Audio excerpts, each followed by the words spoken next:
Hello everyone, welcome to selection road map YouTube channel.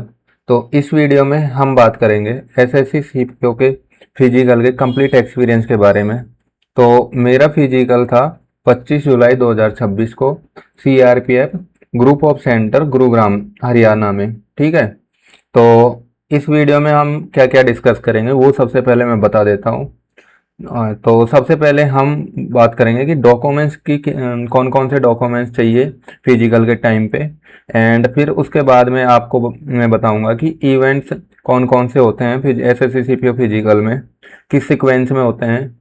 And उसके बाद में मेरा फिजिकल का एक्सपीरियंस बताऊंगा कि क्या क्या दिक्कत आई, कितने बजे एंट्री होती है, सब कुछ पूरी डिटेल्स।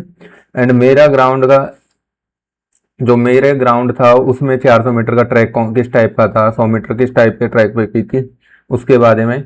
एंड लास्ट में मैं बताऊंगा मैं कि फाइनल रिजल्ट में क्वालिफाई हुआ हूँ या डिसक्वालीफाई, लास्ट में आपको पता लग जाएगा। एंड कि कोई बच्चा अगर रिजर्व कैटेगरी से आता है, रिजर्वेशन लेना है उसको एंड रिलैक्सेशन चाहिए, तो उनके लिए क्या क्या डॉक्यूमेंट्स चाहिए वो भी डॉक्यूमेंट्स वाले फोल्डर में बता दूंगा मैं। ठीक है, तो चलिए स्टार्ट करते हैं विदाउट वेस्टिंग टाइम। तो सबसे पहले देखते हैं डॉक्यूमेंट्स क्या क्या चाहिए फिजिकल के लिए। तो सबसे पहले आपको आपका एडमिट कार्ड की 2 कॉपी निकालनी है, 2 कॉपी एडमिट कार्ड की।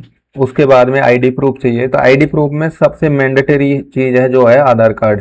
तो आधार कार्ड तो आपको ले जाना ही है।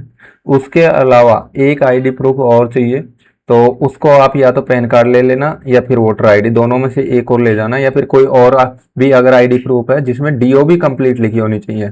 ऐसे ना हो कि डीओबी ईयर या फिर मंथ लिखे ना हो, पूरी DDMMYYYY में। ठीक है, तो इस टाइप से आपका 2 आईडी प्रूफ चाहिए जिनकी एक एक कॉपी, 2 2 कॉपी करवा लेना।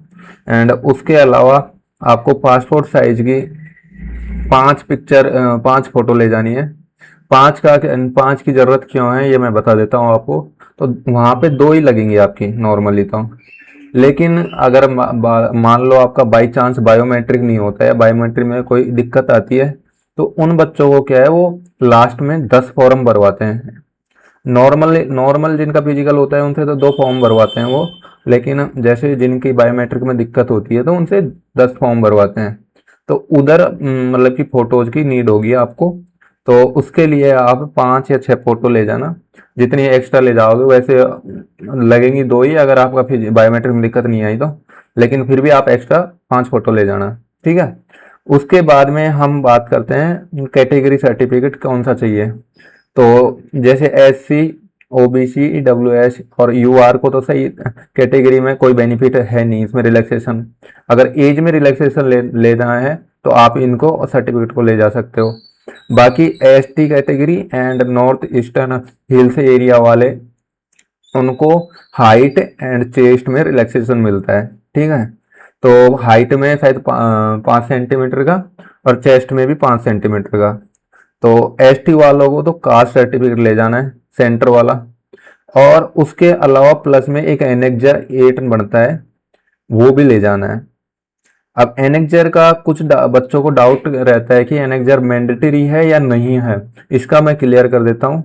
आपके नोटिफिकेशन में मैंडेटरी लिखा हुआ है, जिसको भी अगर रिलैक्सेशन चाहिए उनको एनेक्जर बनवाना मैंडेटरी है, कास्ट सर्टिफिकेट से अलावा। वो बनता सेम कास्ट सर्टिफिकेट के फॉर्मेट पे है, लेकिन उसको बनवाना अलग से जरूरी है। लेकिन अब जैसे मैं हमारे सेंटर गुरुग्राम वाले सेंटर में गया था, तो उधर एनेक्जर नहीं मांग रहे थे, सिर्फ जिनके पास कास्ट सर्टिफिकेट है सेंटर वाला उसको देख के भी वो रिलैक्सेशन दे रहे थे। ज्यादातर ऐसे ही होता है कि आपको सेंटर के सर्टिफिकेट से मिल जाता है रिलैक्सेशन और उनको नीड भी नहीं होती। लेकिन कुछ स्टाफ, जैसे कोई स्ट्रिक्ट स्टाफ हो गया या फिर कई जगह पे पता नहीं रहता उनको कि भाई इनका एनेक्जर और सेंटर सेम ही रहता है, तो वो क्या है फिर उनको तो चाहिए भाई नोटिफिकेशन लिखा हुआ है एनेक्जर, तो आप रिस्क मत लेना, एनेक्जर बनवा लेना। ST वालों के लिए एनेक्जर 8 बनेगा। और प्लस में सेंटर कास्ट सर्टिफिकेट जरूर ले जाना। कास्ट सर्टिफिकेट तो सभी ले जाना, क्योंकि वहां पे कई कई बार नाम भी मिसमैच होता है, तो उधर वो अदर आईडी मांग लेते हैं आपसे। ठीक है, और जो हिल एरिया के रह गए नॉर्थ ईस्ट एरिया वाले, जो कि नागा, एक दो कैटेगरी और हैं, उनके लिए हिल सर्टिफिकेट प्लस में एक हिल एरिया वाले कैटेगरी के लिए एक एनेक्जर है साइज 9 या 10 नंबर का, वो देख लेना आप नोटिफिकेशन में से, उसको भी बनवा के ले जाना है। तो आपको हील वाला सर्टिफिकेट और प्लस में एनेक्जर, ठीक है, रिलैक्सेशन के लिए। जनरली ज़्यादातर जगहों पे सिर्फ सर्टिफिकेट से काम चल जाएगा, लेकिन एनेक्जर अगर आपके पास में सफिशिएंट टाइम है, बना सकते हो तो बनवा के ले जाना, रिस्क मत लेना, वरना आपका रिलैक्सेशन नहीं मिलेगा तो आप सीधे बाहर होगे। उसके बाद में वहाँ टाइम नहीं मिलता, ऐसे टाइम नहीं देते कि भाई तुम बाद में जमा करवा देना, वो या तो आपको रिलैक्सेशन देंगे या नहीं देंगे, ठीक है। तो ये कैटेगरी वाले कन्फ्यूजन क्लियर हो गया होगा। और अगर अभी भी कोई कंफ्यूजन है तो आप कमेंट सेक्शन में कमेंट कर देना। नेक्स्ट मैं बता देता हूँ 10-12 की एक एक कॉपी ले, एक एक या दो दो कॉपी ले जाना, वैसे जरूरत नहीं है, लेकिन फिर भी मैं वही बता रहा हूँ कि नाम या कहीं भी मिसमैच लगता है उनको तो फिर वो अदर डॉक्यूमेंट्स वेरीफाई करते हैं। और कोई भी जैसे आईडी प्रूफ ले जाओ तो उसमें डीओबी पूरी लिखी हो, ठीक है, आधी नहीं लिखी हो, ये पॉइंट वो मैंने ऐड कर दिया है। उसके अलावा आपको ड्राइविंग लाइसेंस, तो गर्ल्स के लिए तो ड्राइविंग लाइसेंस की नीड नहीं है, सिर्फ बॉयज के लिए ड्राइविंग लाइसेंस मांगते हैं, ठीक है। एंड वो भी इस बार तो हमसे तो बिल्कुल नहीं मांगी थी, ना ही उनसे हमसे पूछा गया था कि ड्राइविंग लाइसेंस है या नहीं। तो आप ले जाना, एक कॉपी ले जाना और ड्राइविंग लाइसेंस ले जाना। कई सेंटरों पे मांगते हैं, पिछली बार सीपीओ में मांगा था, इस बार हमारे सेंटर में नहीं मांगा था, अदर सेंटर्स का कन्फर्म नहीं है। तो ड्राइविंग लाइसेंस की कॉपी और ड्राइविंग लाइसेंस ले जाना। और उसके अलावा अगर कोई एक्स सर्विसमैन है तो उसकी एनओसी बनती है, जहाँ से जॉब करता था या फिर जॉब कर चुका है, वो वहाँ से एनओसी बनती है, वो एनओसी ले जाना है, ठीक है। तो नॉर्मल क्या क्या ले जाना है आपको, 2 कॉपी एडमिट कार्ड की, आधार कार्ड की कॉपी और एक अदर आईडी प्रूफ की कॉपी, 5 फोटो एंड आपका कास्ट सर्टिफिकेट, प्लस में एनेक्जर अगर नीड है तो, एंड बाकी 10-12 की एक एक कॉपियाँ ले जाना, ठीक है। इसके अलावा कुछ भी ले जाने की नीड नहीं है। और एक्स सर्विसमैन को एनओसी जरूर बनवाना है, ठीक है। तो ये हो गया आपका डॉक्यूमेंट्स का सारे।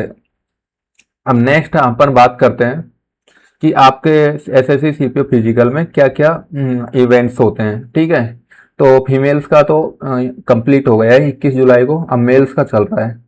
तो मेल में देख, फीमेल में तो आप जनरली देख सकते हो, एक बार मैं बता देता हूँ, 800 मीटर होती है, फिर 100 मीटर, वही लंबी कूद, ऊंची कूद, सब कुछ सेम होता है, ठीक है।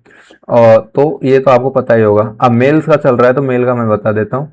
1600 मीटर है, 6 मिनट में 6.3 6.5 मिनट में कंप्लीट करनी होती है, ठीक है। 100 मीटर है, वो 16 सेकेंड में कंप्लीट करनी होती है। और लॉन्ग जंप है, लॉन्ग जंप 12 फीट है, यहाँ से लेके यहाँ 12 फीट कंप्लीट करनी है। अगर 12 फीट की लाइन पे भी टच हो गए कि इधर भी साइड या इस कूदते टाइम या आगे की साइड, तो आप फाउल माने जाओगे वहाँ पे। और 12 फीट बहुत आसान होती है, वैसे हो जाती है सभी 12 फीट पे बॉयज में तो ये 12 फीट है। उसके बाद में हाई जंप, हाई जंप में भी वही 3 चांस मिलते हैं आपको, एंड ये है 3.11, 3 फीट 11 इंच वो हाई जंप है, ठीक है। शॉर्ट पुट है, शॉर्ट पुट होता है बॉयज के लिए 7.2 kg का, एंड इसको फेंकना होता है आपने सर्किल से 15 फीट तक दूर। 15 फीट के बाद ऐसे लाइन बनी होगी, उस पे उससे बाहर जाना चाहिए आप, ठीक है। वही 3 चांस मिलते हैं। तो सबसे पहले जो रनिंग होती है 6.5 मिनट की, अगर वो आपने कंप्लीट कर ली तो लगभग लगभग आपका फिजिकल कंप्लीट हो जाता है, क्योंकि बाकी स्टेज में इतना ज़्यादा दिक्कत नहीं आती। इस बार चिप की वजह से थोड़ी बहुत दिक्कत 100 मीटर वाले ट्रैक में आई थी, वो भी अगर आपका ट्रैक इंक्लाइन है तो आती है। हमारा नॉर्मल ट्रैक था रोड वाला, तो हमारे इसमें से एक बच्चा फेल हुआ था जो भी पॉइंट्स में। तो पॉइंट्स का जरूर ध्यान रखना, अगर आपने 1600 मीटर कर ली तो प्लीज पूरी ताकत लगा देना 100 मीटर में, क्योंकि 100 मीटर की रेस वैसे होती बहुत छोटी सी है, लेकिन अगर आप थोड़ा सा भी मतलब बॉडी को एक्टिव या नहीं रखोगे तो माइक्रो सेकेंड्स में फेल हो रहे हैं बच्चे, ठीक है। इसके अलावा लॉन्ग जंप में कोई फेल नहीं होता। इसके हाई जंप थोड़ा सा दिक्कत करता है, तो बच्चों को ज्यादातर दिक्कत या तो हाई जंप में आती है या फिर ये 1600 मीटर वाले में, तो स्टार्टिंग में ही पता चल जाता है। तो ये हाई जंप का और जरूर प्रैक्टिस करके चले जाना, जिनकी आ रही होगी प्रैक्टिस तो होगी। उसके अलावा आपको कुछ नहीं करना, इसको एक 5 इवेंट कंप्लीट कर लेते हो आप, तो उसके बाद में आपका खत्म हो जाता है पीटी वाला, पीटी खत्म हो जाता है। फिर उसके बाद में स्टार्ट होता है आपका पीएसटी। पीएसटी में क्या होता है, सबसे पहले वो हाइट मेजर करते हैं एंड हाइट के साथ साथ वो वेट भी मेजर कर लेते हैं, दोनों साथ साथ हो जाते हैं। एंड उसके बाद में चेस्ट चेस्ट मेजर करते हैं नॉर्मल, और फिर एक्सपेंडेशन 5 सेंटीमीटर आपको फुलाना होता है, ये आपको पता ही होगा। तो ये होता है आपका कंप्लीट प्रोसीजर इवेंट, ठीक है। तो 5 इवेंट ये होते हैं, 2 इवेंट ये होते हैं। उसके बाद में आपका डॉक्यूमेंट्स का प्रोसीजर होता है। तो यहाँ पे आपको इवेंट्स बता दिए। नेक्स्ट मैं बताऊंगा आपको मेरा फिजिकल कितने बजे से स्टार्ट हुआ था, मैं कितने बजे सेंटर पे पहुंचा, कितने बजे एंट्री होगी, वो आके मैं नेक्स्ट स्लाइड में ले जाता हूँ। तो उससे पहले नेक्स्ट मैं एक्सपीरियंस स्टार्ट करने से पहले मैं बता दूं, आप देख रहे हैं selection road map YouTube channel. YouTube channel को जरूर सब्सक्राइब कर लें एंड टेलीग्राम चैनल को भी ज्वाइन कर लें, ताकि आपको पीडीएफ अपडेट्स वगैरह मिलती रहे, ठीक है। तो चलिए स्टार्ट करते हैं। तो मैं बता दूं आपको कि रिपोर्टिंग टाइम 6 बजे दे रखी है, लेकिन आपको 5 बजे के आसपास पहुंच जाना है, क्योंकि एंट्री जितनी जल्दी लोगे वहां पे जितना उतना ही जल्दी आपका बैच बनेगा और उतना ही जल्दी नंबर आएगा। तो क्या है, फिर बाद में धूप ज्यादा होती है, तो जितना जल्दी आप बैच जाओगे तो उतना जल्दी आपको बैच नंबर आएगा। तो हमारी एंट्री में पहुंच गया था 5:40 पे सेंटर पे, 4:40 पे सेंटर पे। और उसमें वहां से हमारी एंट्री स्टार्ट नहीं हुई थी, फिर 5 बजे उन्होंने एंट्री स्टार्ट कर दी, गेट खोल दिया था।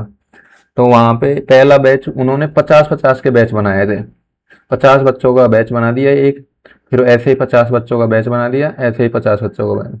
तो 3 बैच बना लिए उन्होंने स्टार्टिंग में गेट के अंदर की साइड, और बाकी बच्चों को बाहर छोड़ दिया।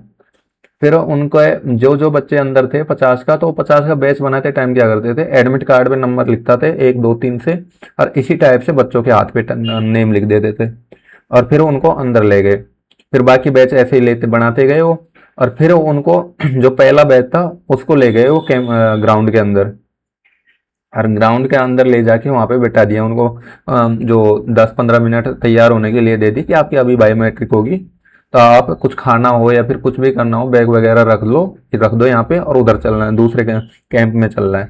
तो वहां से फ्री कर दिया उनको, और जैसे ही फिर वहां पे कैंप के पास में जहाँ बायोमेट्रिक होनी थी वहां पे ले गए। बायोमेट्रिक में क्या था कि सब बायोमेट्रिक होने से पहले आपको एक चेस्ट नंबर दे दिया जाता है, चेस्ट नंबर, जिसको आपको चेस्ट पे बांधना होता है, ठीक है। एंड एक चिप दे दी जाती है, 2 चिप होती है पैरों के लिए।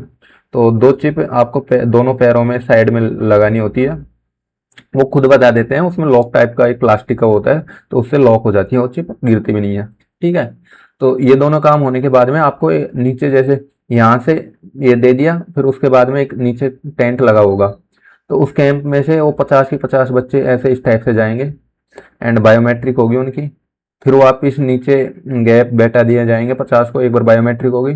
फिर उसके बाद में एक और कैंप होगा नीचे लगा हुआ यहाँ पे।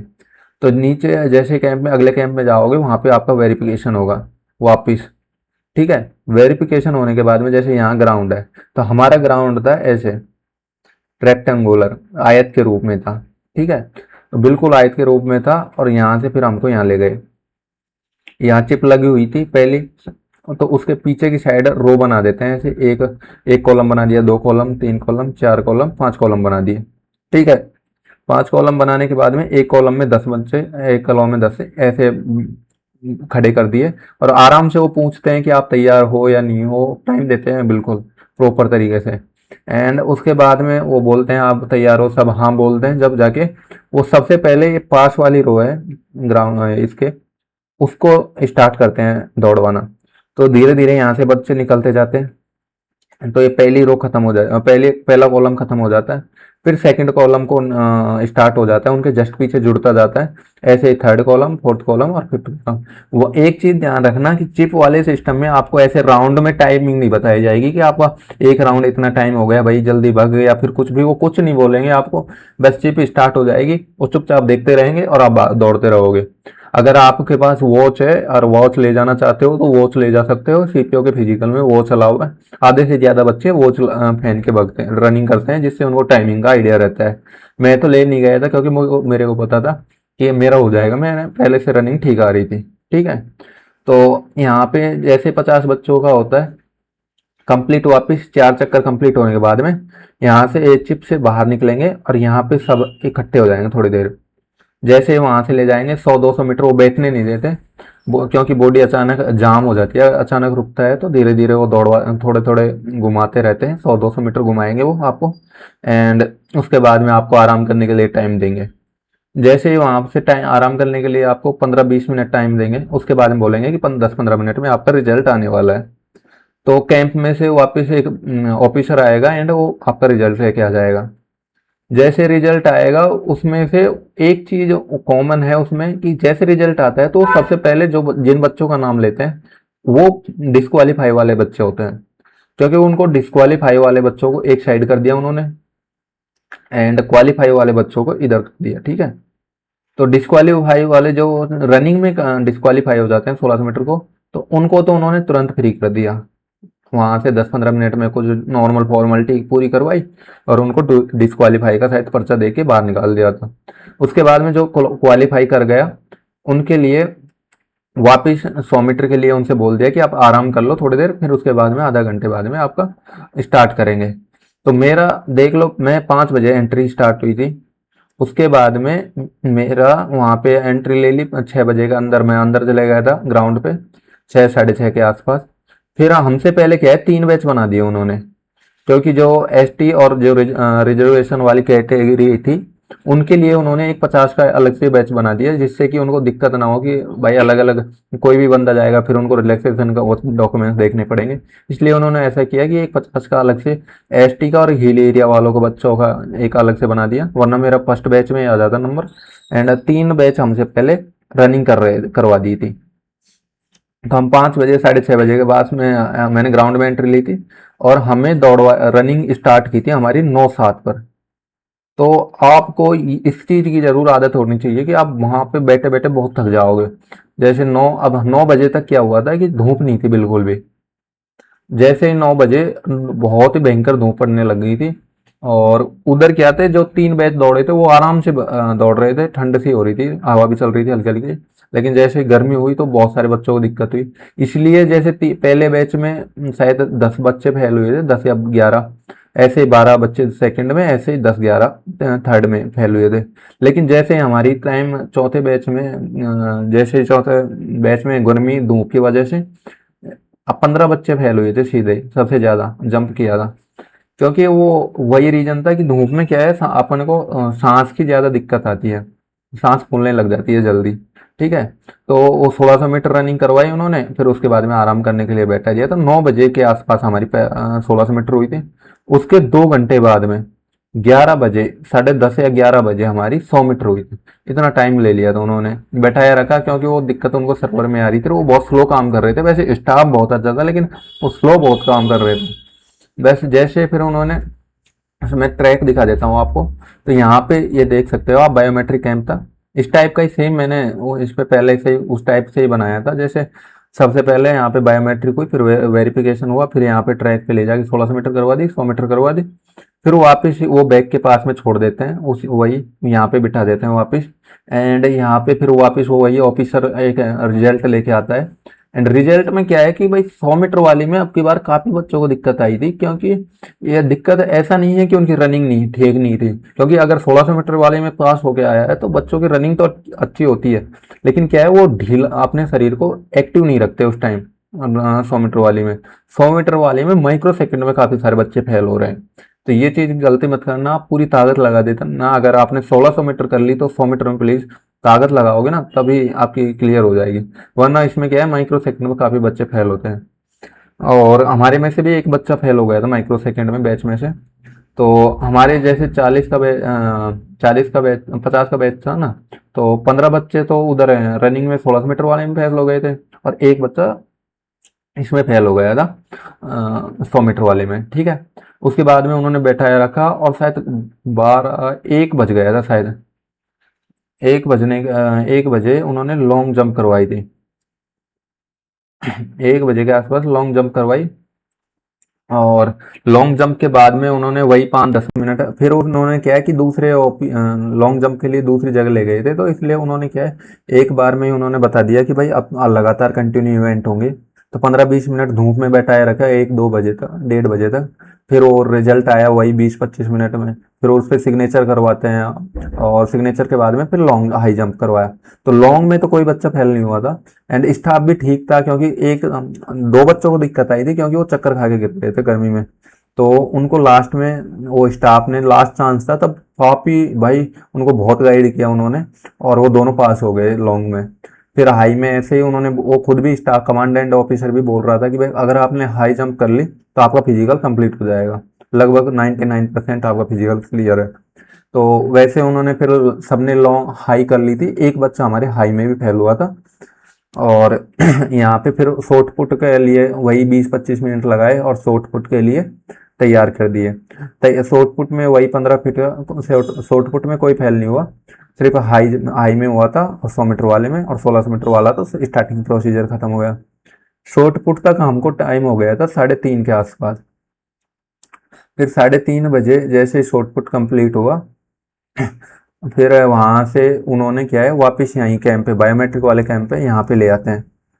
तो वहाँ पे आपका डाटा आपका रिकॉर्ड होता है। तो पीईटी का प्रोसीजर कंप्लीट हो गया। पीईटी का कंप्लीट होने के बाद में पीएसटी में क्या है कि वो एक बार एस जो रिजर्वेशन कैटेगरी, वो उनको एक बार पूरे डॉक्यूमेंट चेक करते हैं, और जिनको रिलैक्सेशन नहीं लेना उनका डायरेक्ट पीएसटी स्टार्ट हो जाता है।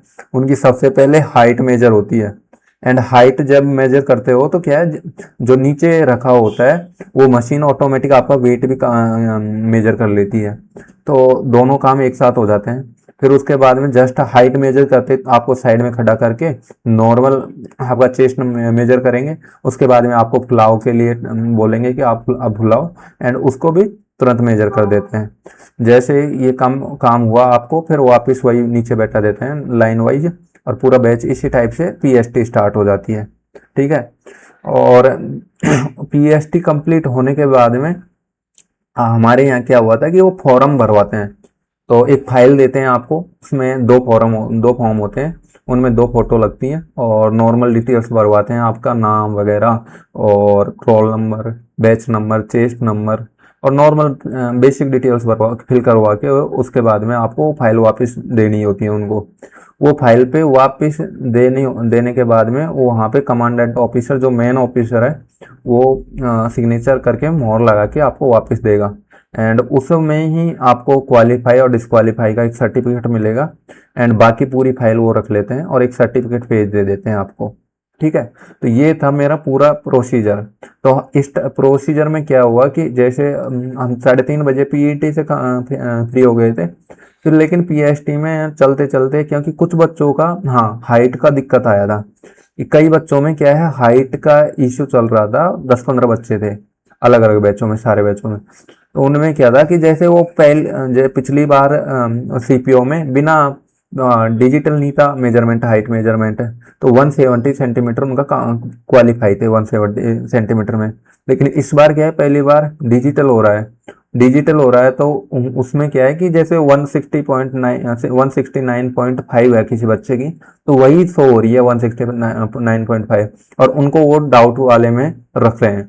उसके बाद में वो ऑब्जेक्शन कर रहे हैं, तो फिर वापस कमांडेंट ऑफिसर आता है, उसके सामने वापस उनकी हाइट मेजर होती है।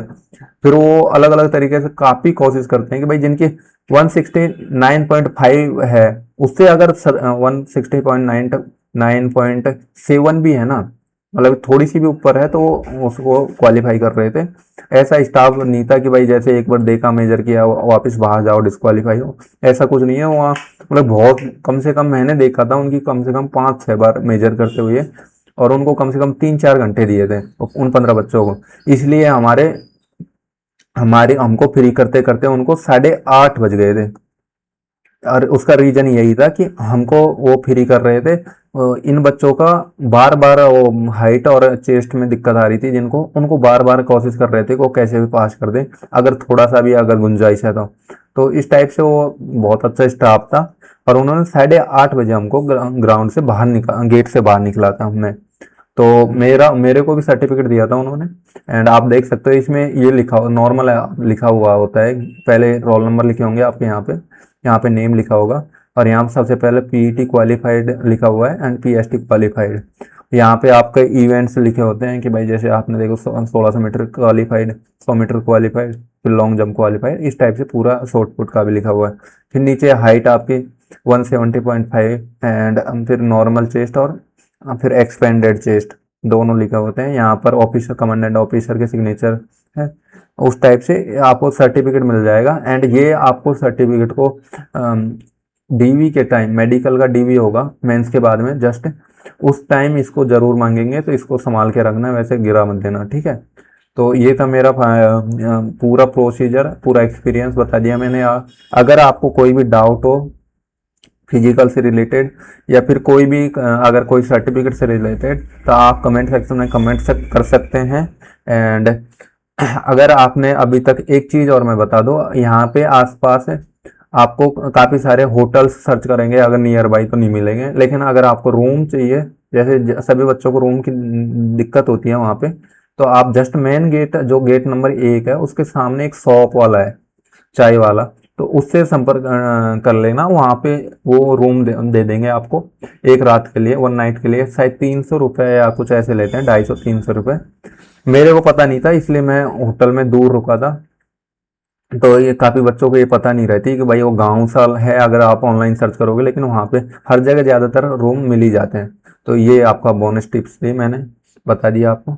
एंड इसके अलावा आप selection road map YouTube channel को सब्सक्राइब कर लें, एंड टेलीग्राम के चैनल को भी ज्वाइन जरूर कर लें, ताकि आपको नेक्स्ट अपडेट मिलती रहे।